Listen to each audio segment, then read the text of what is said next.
Kang Wiwi. Kang Wiwi. Kang Wiwi. Ini saya sudah berada di sebuah konter seluler di Papah Muda. Ganteng, tampan. Wah, pokoknya ini membuat motivasi buat kalian semuanya. Kenapa saya mau review ke sini? Dan saya ingin tanya-tanya sih, sebenarnya bagaimana sih dia tuh sampai merintis usaha sampai sebesar ini gitu ya. Oke, jangan kemana-mana, ikuti terus keseruannya sampai selesai. Yuk!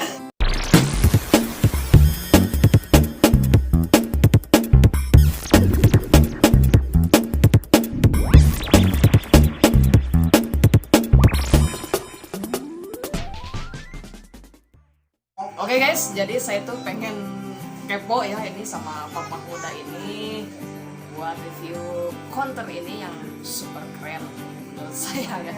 Oke, diperkenalkan dulu aja lah. Oke, nama saya Supriyatna, panggilan saya Fiat. Alhamdulillah saya pertama mempunyai usaha, yaitu usaha konter. Yang pertama yaitu sebenarnya ya nggak ada niat buat buka konter. Awalnya gak ada niat buat buka konter, kemudian Pertama tuh buka warung sembako.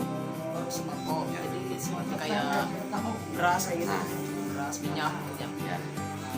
Ya, di awal tahun 2020 saya ada niat buat melengkapi apa yang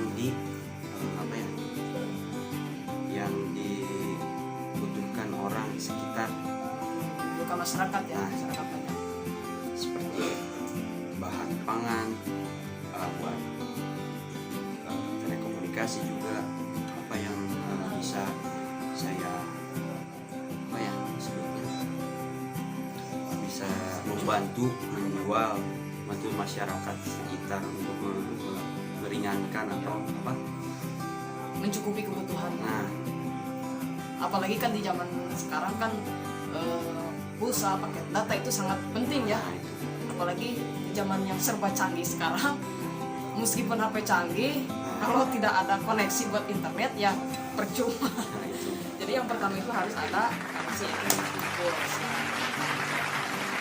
Oke, nah awal mulanya itu kan jual pulsa biasa ya, awal jual pulsa biasa tanpa ada mungkin etalase seperti jual kartu, handphone, aksesoris lainnya Ya. mungkin ya. Nah, ide awal untuk wah mungkin kalau jualan lebih kreatif lagi itu dari mana sih awal mulanya gitu? awal mula saya jual pulsa modal 300.000. Modal 300.000 awal mulanya, modal awal mulanya.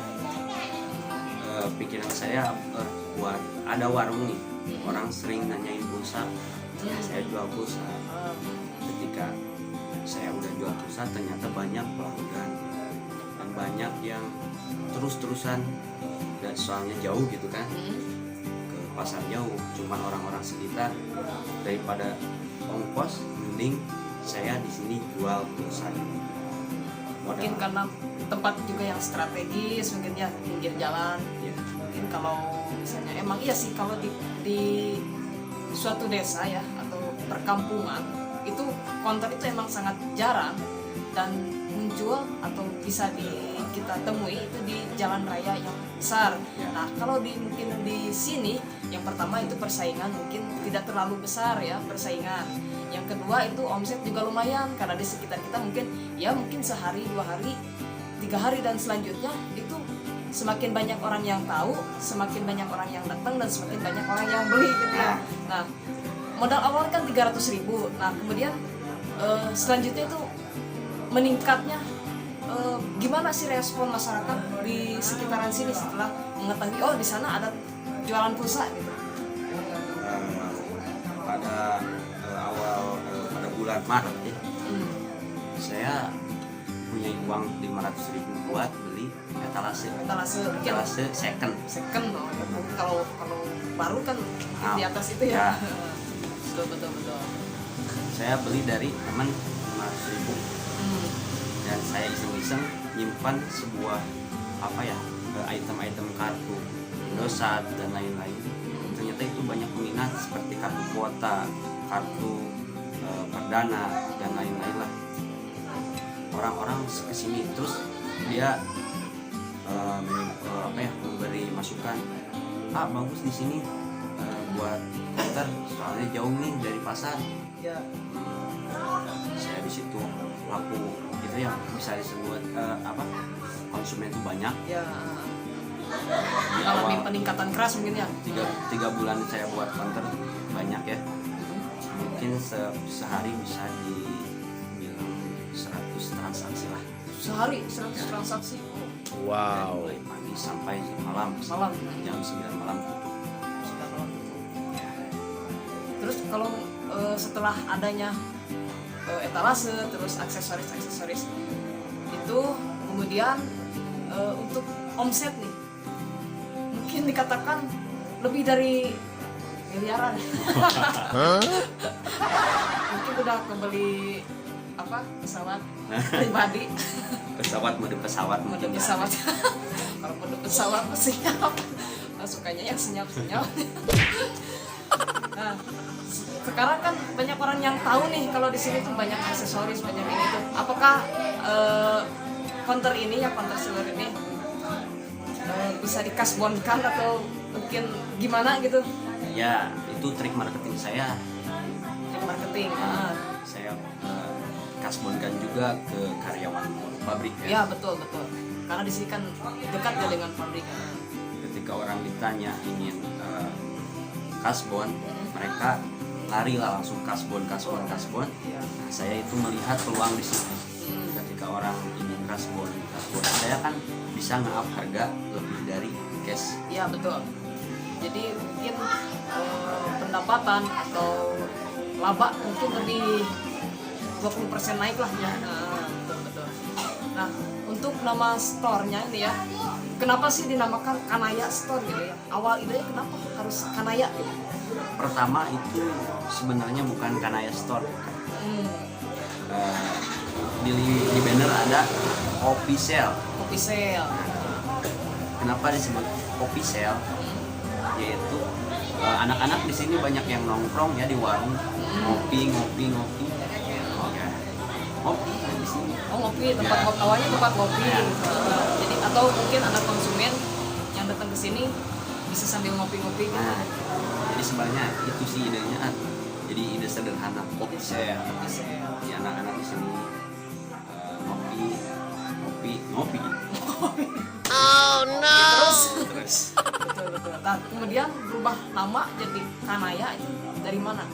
awal terbentuknya nama Kanaya Store sejak anak saya lahir.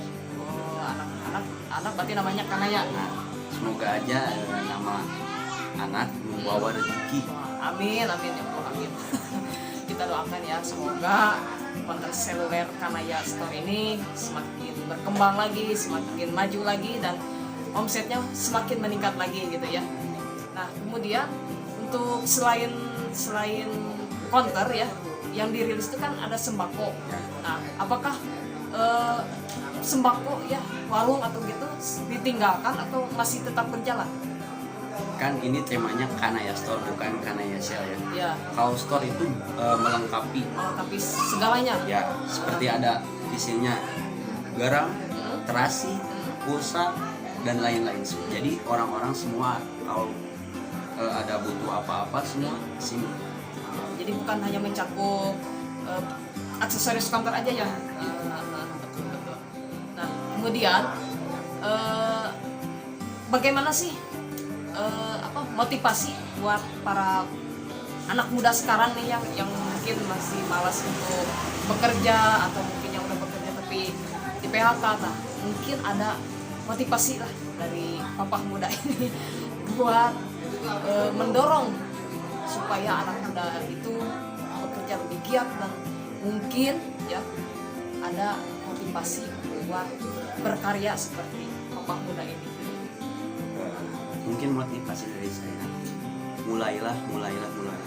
Ketika kalau misalnya bisnis memikirkan bisnis cuma rencana tapi belum memulai bakal jadi Betul. Jadi ya, jangan hanya sebatas rencana ya. Betul. Jadi harus mungkin pertama itu planning ya, harus ada itu rencana, itu harus ada. Kemudian kerja dan usaha ya, kemudian doa. Mungkin kalau misalnya ada kemauan tapi tidak ada usaha, mungkin tidak akan jalan.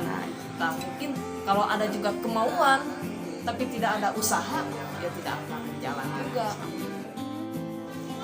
Oke, mungkin menurut saya udah cukup like lah dengan usaha seperti ini ya. Saya ucapkan terima kasih buat Papa Muda ya, semoga usahanya semakin sukses, semakin maju, dan semakin wah lagi lah ke depannya, semakin buka cabang di mana-mana dan menjadi pengusaha termuda dan sukses. Dan saya ucapkan terima kasih buat yang udah nonton di sini, dan jangan lupa di like, share, komen, and subscribe channelnya Kamli. Ya nanti saya promosikan ini ya. Pengen di subscribe juga channelnya, apa namanya channel? Sad Project. Sad Project. Nah, dia tuh pintar nyanyi. Nyanyinya pokoknya bikin adem lah pokoknya ya. Nanti channelnya ada di sebelah sini ya. Oke, saya ucapkan terima kasih dan assalamualaikum warahmatullahi wabarakatuh.